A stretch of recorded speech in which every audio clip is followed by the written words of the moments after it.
अस्सलामु अलैकुम वरहमतुल्लाहि वबरकातुहू।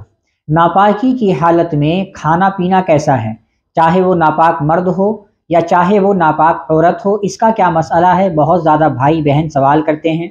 मिसाल के तौर पर मियाँ बीवी ने रात को हमबिस्तरी की तो क्या फ़ौरन गुस्ल किया जाएगा, या अगर नापाक रहते हैं तो क्या इससे घर में क्या होता है, बेबरकती आती है, या कुछ खा सकते हैं या पी सकते हैं नापाकी की हालत में, इसका क्या मसला है।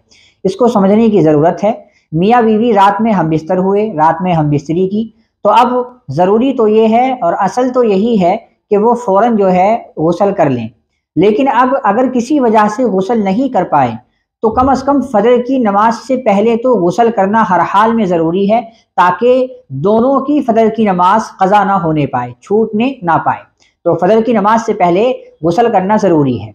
अब अगर बिला वजह कोई शख्स जो है गुस्ल नहीं करता, बिला वजह में जो है घर के अंदर नापाक फिरता है, तो हुजूर पाक सल्लल्लाहु अलैहि वसल्लम की हदीस का मफ़हूम है कि अगर कोई नापाक इंसान घर के अंदर रहता है तो उससे घर के अंदर नहूसत आती है, बेबरकती आती है। इसी तरह से अगर घर के अंदर तस्वीर होती है, कुत्ता होता है, तो भी घर के अंदर बेबरकती आती है, वगैरह वगैरह।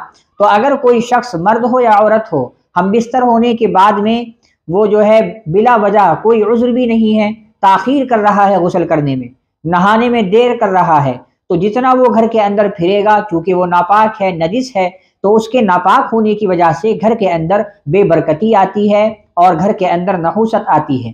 तो जैसे ही हम बिस्तर हुए फ़ौरन जो है गुस्ल कर लेना चाहिए। लेकिन अगर नहीं कर पाए तो अब फजर की नमाज से पहले कम अज़ कम वुज़ू गुस्ल कर लेना चाहिए, ताकि वो नमाज दोनों की क़ज़ा ना हो। इसी तरह से हमारी माँ और बहनों को हैज़ आता है, एमसी आती है, तो अब इसमें भी ये सवाल पैदा हो सकता है, तो जो है औरतों के लिए कैसा है। तो देखिए, औरतों का जो ये हैज़ आता है ये कुदरत का निज़ाम है।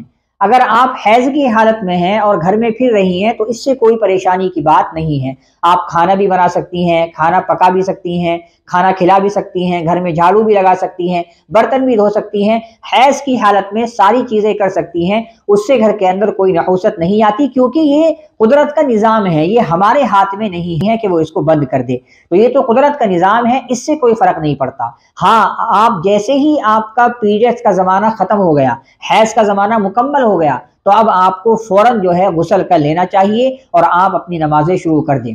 बहुत सी औरतों के जहनों में ये बात रहती है कि हम तो 7 दिन में ही पाक होते हैं। अगर आपका खून आना 4 दिन में बंद हो गया तो आप अब 4 दिन में ही पाक हो गई, फ़ौरन आप गुस्ल कर लें। अगर आपका खून आना 5 दिन में बंद हो गया तो अब आप 5 दिन के अंदर ही पाक हो गई हैं, फ़ौरन आप गुस्ल कर लें। गुस्ल करके अपने आप को पाक करें और नमाजें शुरू कर दें।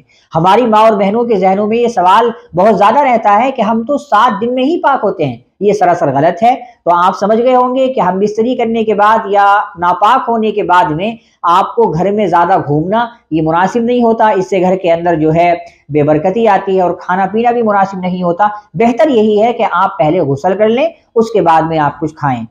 उम्मीद है कि ये मसला आपको समझ में आ गया होगा। अस्सलामु अलैकुम वरहमतुल्लाहि वबरकातुहू।